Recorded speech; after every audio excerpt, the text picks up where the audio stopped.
When using Webstorm, we can set up Karma to run within it.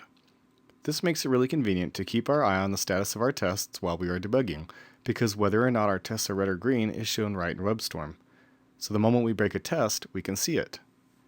In order to get Karma to run within Webstorm, we just have to go through a simple process of setting it up. We'll start by going up here and clicking on Edit Configurations.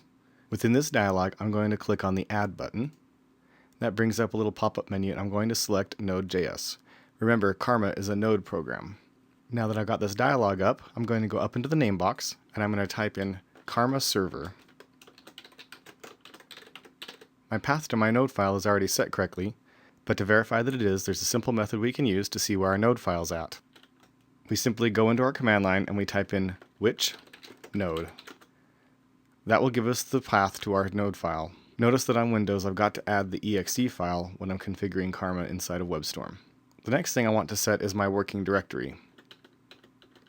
Right now it's defaulted to where Webstorm is pointing at. I want to change this just a slight bit. I want to put on app.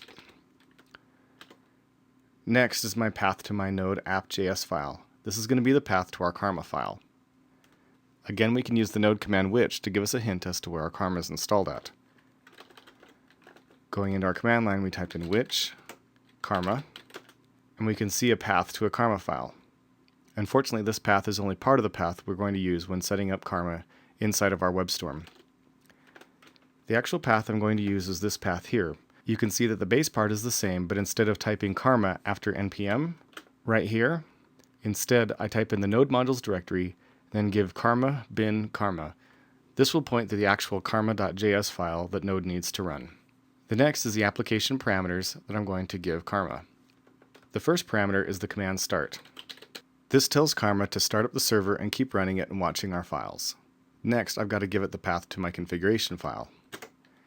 And that's at c demos demo app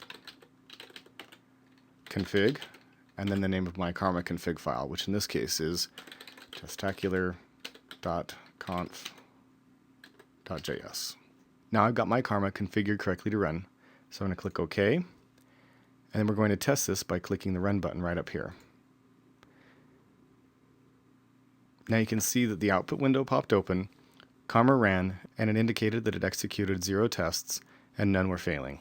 And now this output window will stay open and let me know whenever I've changed a file whether or not I've broken any of my tests. So as you can see, running Karma within Webstorm is really easy and really convenient.